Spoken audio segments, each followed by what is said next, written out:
Paddy Pimblett. He's a new guy, and this Paddy Pimblett guy. They are the UFC is it's crazy how they choose their guys that they want because this guy he's like showing up on Instagram everywhere. I'm like scrolling through and he's on like they got to be like uh I can't think of what are they now freaking um the company that owns the UFC. I'm drawing a blank. It's late. Cage Warriors. No, the company that owns the UFC, the freaking talent agency.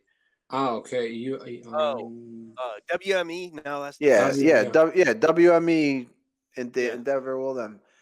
They're marketing. There's marketing. They got to have a team behind this whole thing, and they're pumping this guy.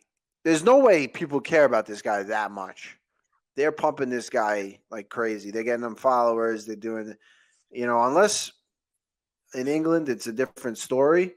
Yeah. But I don't know. I don't think. I mean, Al, they need a scouser from Liverpool to be a star. How else was exactly? They are really pumping this guy up. And we'll see. Look, he definitely. Sean Donahue is saying Paddy is good, Al. I followed him in the Cage Warriors. He's definitely tough. He was kind of bragging about having his chin up and his hands down. Yeah. That's a tough game. That's a short man's game. That's a short career, if your first fight in the UFC is, really having to come back from a fight he got hurt a lot in that first round in the beginning. That's not a game you want to play. So I think he's got to make some corrections, and we'll see who they give him next.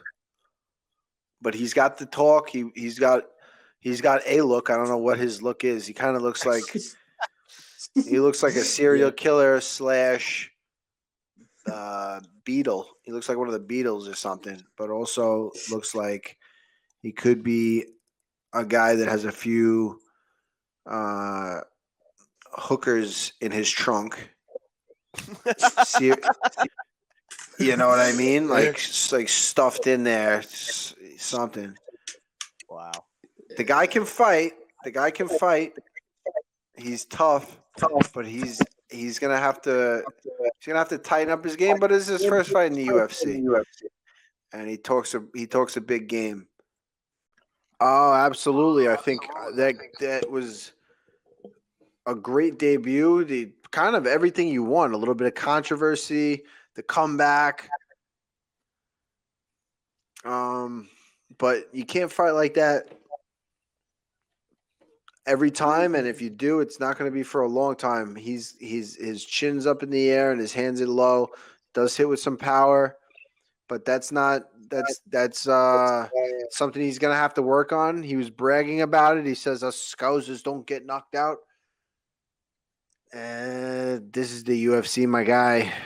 You got to have that chin down, those hands up. That's for sure. If you're going to compete with these guys that are really good, so we'll see. He's definitely got a lot of hype behind him. So if he can back it up, I was almost like chuckling to myself when he was getting beat up. I was like, the guy talked so much shit, and now he's getting his ass kicked. All this stuff he was talking on, I listened to him on UFC Unfiltered, and oh my god, he's the cockiest guy. But I think he got a little humbled. I think just a little bit. That's not going to work in the top of the lightweight division. Yeah, I agree with you 100%. I agree with you 100%. Against Dustin, now he would have been.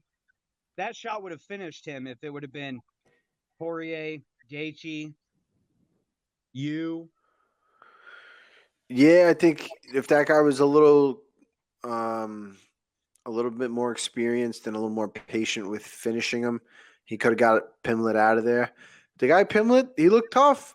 We'll see. I'm looking forward to his next fight. He definitely has people interested, and he's got that WME Endeavor train pushing him and promoting him like they did at Connor, like they did Sean O'Malley. So I think that he's that's the crazy thing about this fight game is that you got to have both. You got to be able to fight, and you got to be able to talk. You got to be able to market yourself. You got to be an interesting person, and I think he's definitely on the right track in both. But we'll see what happens going forward.